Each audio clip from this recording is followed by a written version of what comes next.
My husband Charles tells me he's going to marry the woman he's been seeing and asks for a divorce. Let's not waste time with property division, just leave quickly, Sharon taunts me, as if she's relishing in my misery.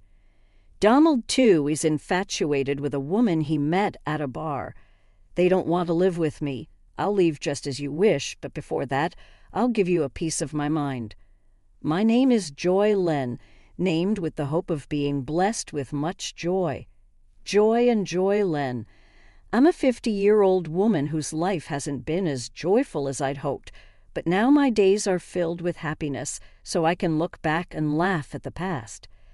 Let me take you back to when I was 35. I was about to celebrate my 10th wedding anniversary with Charles. We hadn't been blessed with children, and I found it somewhat painful to hear comments from those around us like, "Do you have any kids? And children are wonderful, you know." Conversations with Charles had dwindled, partly because he had been promoted a few years earlier, became busier with work, and traveled frequently. I was working too, so we hardly saw each other. No wonder we didn't have children. Well, this too is a form of marriage, and it's easier on our minds. Having children or not, it doesn't matter. That's what I thought.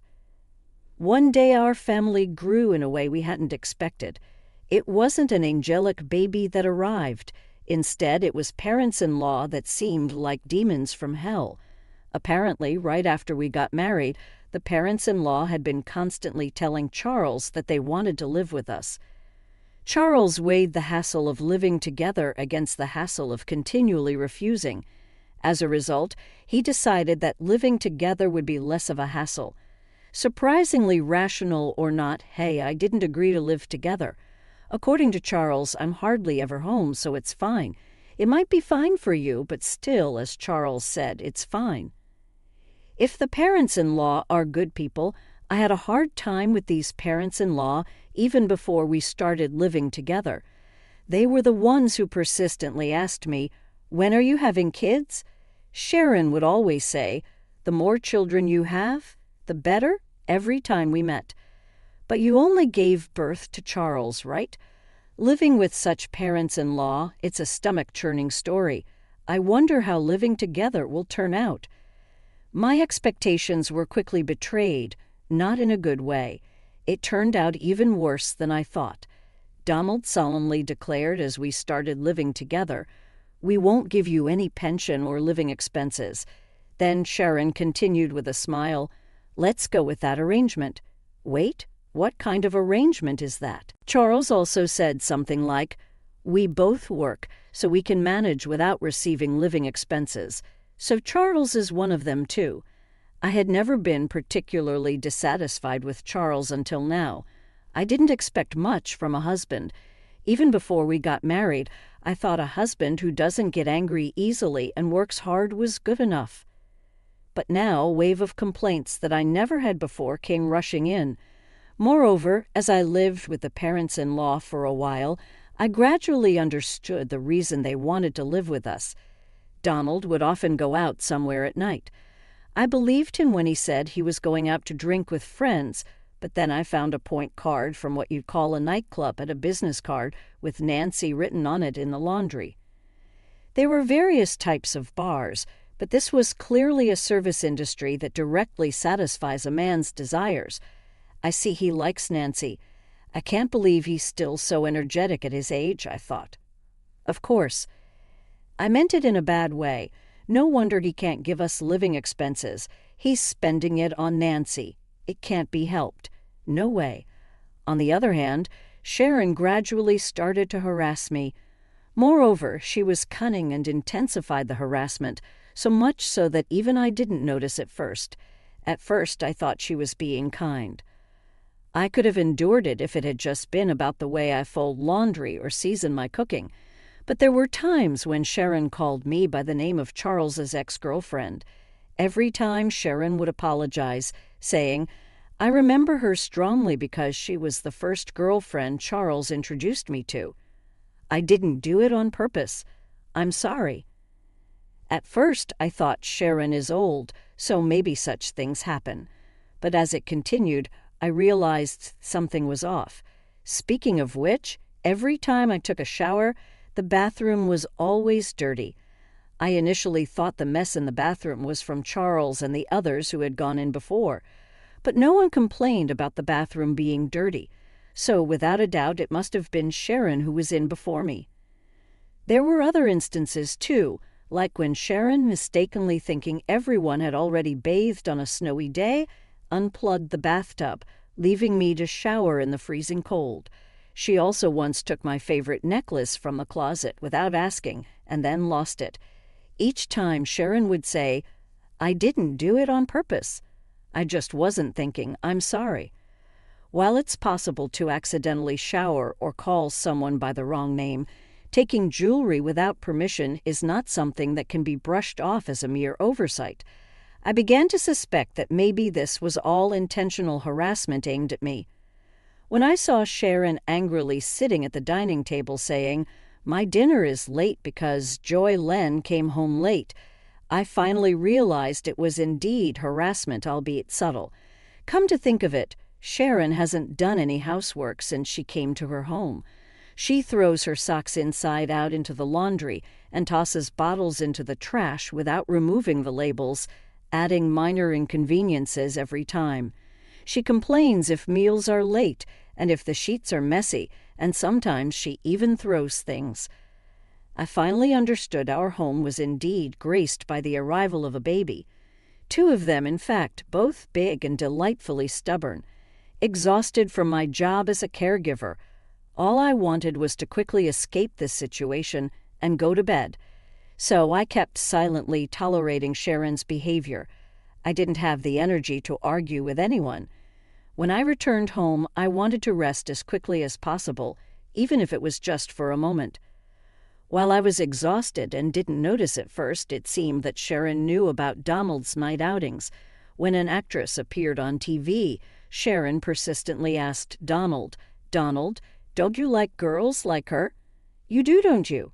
The actress's name was Nancy, the same as the girl from the bar. Donald looked pale after that incident. I asked Sharon once, "Are you okay with Donald going out like that?" Sharon replied, "If I get a divorce, I'll be someone who has a divorce history at this age, right? That's miserable and it looks bad to society. Of course, I don't like it, but he's just playing with professionals at the bar, right? If he's not serious, I can accept it." She wasn't holding back from divorce because of her concern for Donald, but rather she feared becoming someone with a history of divorce. I couldn't understand it. Turning a blind eye to infidelity must be causing her significant internal stress, and Sharon's outlet for that stress was harassing me. By harassing me, not only could she vent her stress, but she could also avoid doing housework. It was like killing 2 birds with 1 stone. I was certain I knew why Sharon had insisted on living with Charles. Since living with the in-laws, Charles increasingly made excuses not to come home, saying he had to work overtime. This house was rotten from the roots to the pillars. At this rate, even I might end up crushed under the rotten floorboards. It happened one day about 6 months after we started living together. Charles, who rarely had the same day off, said something unexpected. "Please, let's get a divorce." It was a bolt from the blue. It turns out Charles had been having an affair with a classmate for a long time. He even said he wanted to marry this person, and I had no clue. Apparently, they started dating just before he got promoted. I thought he was working hard for our sake, but could it have been for his classmate? Was it my fault for not paying attention to Charles's behavior, using my exhaustion as an excuse? I thought affairs only happened on TV and to people like Donald. No, maybe it's natural for Charles to cheat, given that Donald does it too. Once this house is ready, my girlfriend and I are moving in. You can take your things and leave, Charles declared. Sharon asked, "What's going to happen to us? Can you stay? My girlfriend doesn't mind sharing." Charles responded, "What a nice girl, Joy Lynn. Don't let her get away with it. If she asks for property division, we're going to use this house and everything in it." Donald chimed in, "Yeah, she's a really good girl, especially if she's cuter than Joy Lynn." Sharon shot Donald a look as if to say, "There you go again with women." But Charles and Donald just laughed. "These people are hopeless," I replied. "All right, I'm fine with the divorce. There's a memorial ceremony in Atlanta soon, right? Can you wait until then? Planning on enjoying the feast at the memorial ceremony, are you? How pathetic. There's no way I'm taking a woman who's divorcing me. Just leave already. Who's the pathetic one here? Who cares about the food?" Despite everything, Sharon and I, the only women in the room, and both cheated on. Can't seem to get along. No, I was planning to move out on that day. Going back home is a bit embarrassing since I was cheated on. Finding a place and handling the paperwork takes time. I thought it would work out around then. Charles, not Sharon, replied condescendingly, "If that's the case, fine. Cheating and then acting all high and mighty. Don't underestimate me. I'll destroy everything." A week passed, and the long-awaited day of revenge finally arrived. That day, my parents-in-law and Charles left the house early in the morning to attend a memorial ceremony in Atlanta. They planned to return by evening. All right then, let's give it a try. The garbage collection service. I had hired movers and they arrived.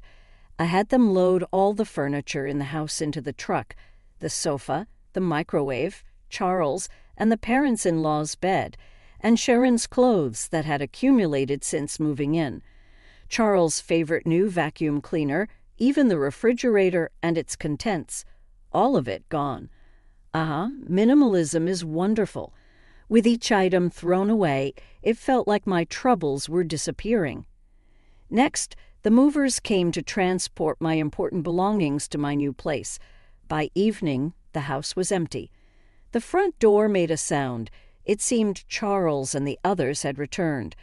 I decided to greet them one last time as a good wife and stood at the entrance with a smile.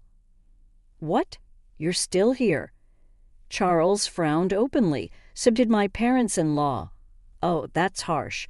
It's the last time, so it's fine to see each other's faces before leaving, right? I wanted to see your face." You still care about me." I blushed slightly. He chuckled. "What's the big deal? Fine, let's have a meal together one last time, shall we?" Charles, strangely in a good mood, heads towards the living room saying this, followed by Sharon, who looks exasperated, saying, "Charles is so sweet." Donald, on the other hand, turns to me with a proud look, saying, "That's my son." I'm baffled. Having a meal, huh? Would have been a nice way to part if there was anything left to eat. What? The meaning of my words. Charles, upon opening the living room door, lets out a silent exclamation. Sharon, annoyed, peeks into the living room after Charles and exclaims, "Just like him." Donald does the same. Wait, why? The fridge, no, even the furniture, appliances too. Why is there nothing anywhere? Of course, I threw them out. The house feels much bigger now, doesn't it? I thought it would be bad to leave old furniture for your new life with your girlfriend. Consider it my parting gift. Threw them out. Why? Why weren't you preparing to move? I've already moved. You throw away things you don't need when you move, right? Have you forgotten most of the things we bought when we got married were purchased with my money? Nothing bad will happen just because I, who didn't need them, threw them away. At my words, Charles points at me, his mouth moving but no words coming out. He seems too shocked to speak.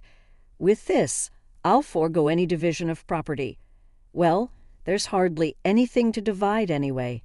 Sharon, furious at my smile, says, "What have you done?" I'll return that phrase to your foolish son. There are limits to indecency, like cheating while having a wife and then saying to leave because you're remarrying. Wasn't your upbringing at fault? How could you speak to me like that? You were such a terrible daughter-in-law. Do you still consider yourself my mother-in-law? To me, you're just another old lady. I speak with a malicious smile, and Sharon mutters, "So ungracious." Shaking with anger, It's a secret that seeing Sharon angry is starting to be a bit fun. Don't you remember, if I ask for division of this house, you can't refuse, can you?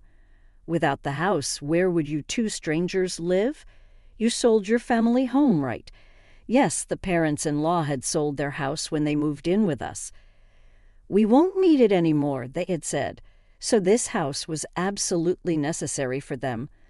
They sided with their son's affair over his wife, probably thinking as long as there's a house with a housemaid, anything goes. Hearing my words, perhaps feeling rushed, Donald intervenes. Well, let's settle this amicably, pretending to be a good person. Yes, let's do that. Let's proceed calmly, just like the old man. Just like Donald suggests. Exactly. You know what I'm talking about, Joy. Of course. By the way, Donald, wasn't your cell phone broken today? Oh yeah, I realized it after leaving the house.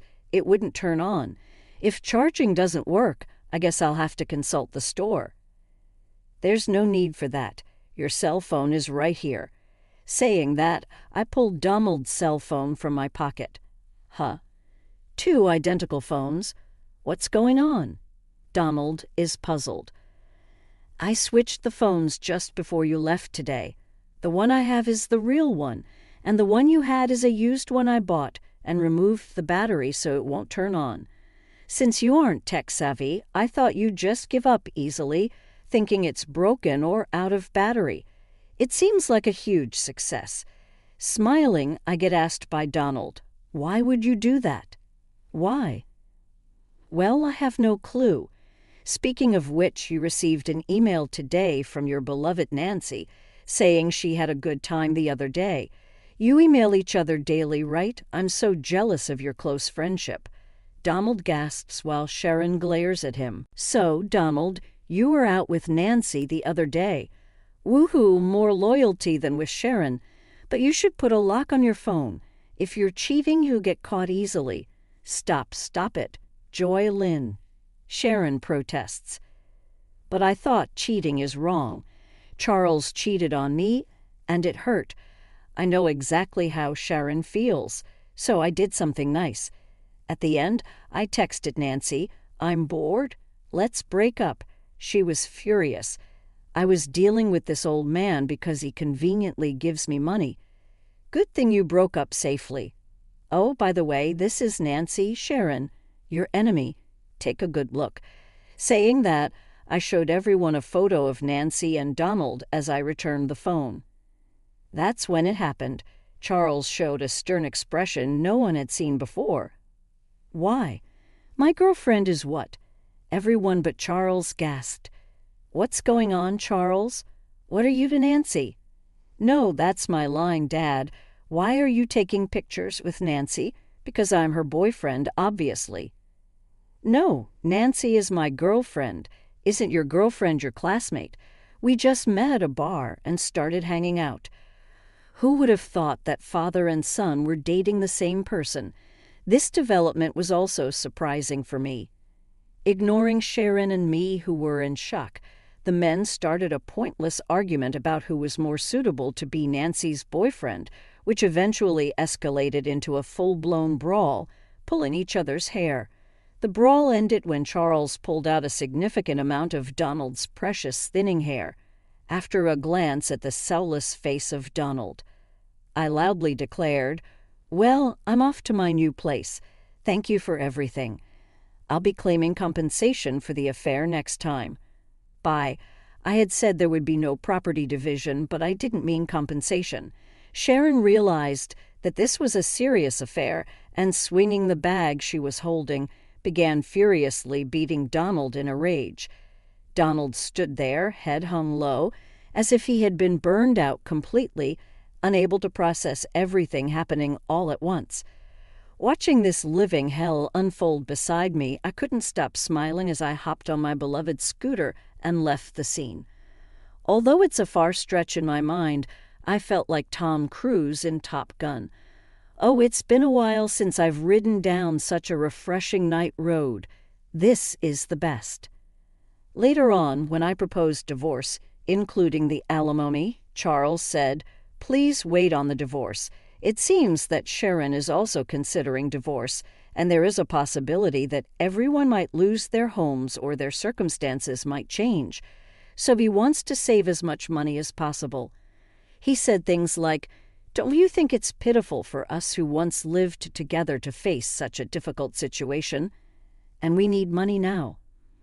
But I didn't care, so I proceeded with the divorce talks without discussion and took as much money as I could get from Charles and his affair partner.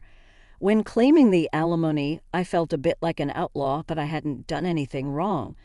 I had just done what was natural. Well, maybe tampering with someone's phone was slightly wrong. In the end, around the same time as our divorce, it seemed that Sharon also divorced Donald. Apparently, Donald and Nye's affair had been going on for over 5 years, and Sharon couldn't forgive that they had a relationship in private as well. I don't quite understand why bar hopping is forgivable, but private relationships aren't. I thought there are various forms of marriage. Well, in the end, we're not married anymore anyway. Donald was sued for alimony by Sharon, and Charles was sued for alimony by me. So the saying, "blood will out," held true, and the in-laws are now all scattered. Sharon, having been cheated on by Donald, seemed to have grown to despise men in general, including Charles, who had abandoned me in a similar manner. As a result, Charles and Sharon, after the divorce, are slowly becoming distant, though they do have minimal conversations.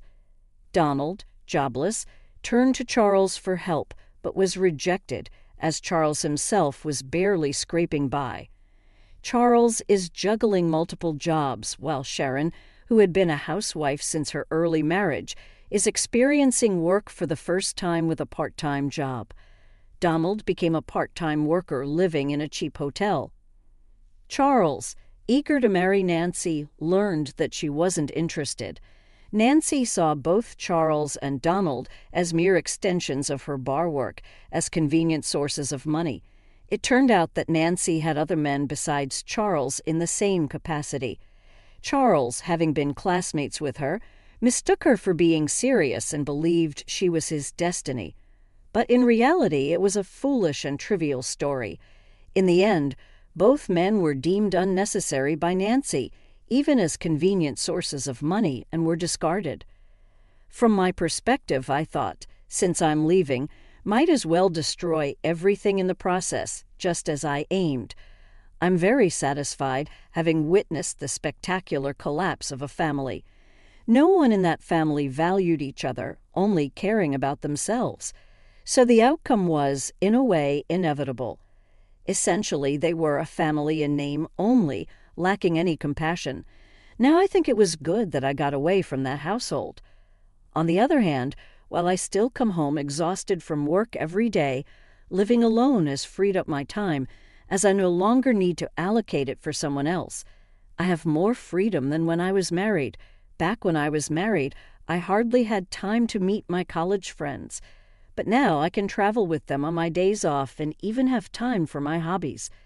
In college, I was part of the choir, so I decided to join a karaoke club. It seems that one can continue to improve in music, no matter the age. I consistently win at the club's competitions and even earn cash prizes. Thanks to that, my wallet is always warmly filled. At the facility where I work, my colleagues suggested hosting a karaoke recreation event since I'm good at it, and it was a huge hit. I received many compliments like, "You're so good," and was thrilled to bring smiles to the residents through my personal hobby, something I hadn't expected. By the way, my go-to performances are Unchained Melody and My Heart Will Go On. The lyrics of older songs are just so wonderful. I don't really understand recent songs, but I guess I should study up. Though my days aren't glamorous, I'm surrounded by friendly colleagues, trustworthy friends, and kind residents who feel like family beyond work boundaries. Finally, it seems like I've become the Joyland I was meant to be. From now on, I aim to be someone who not only receives joy but also shares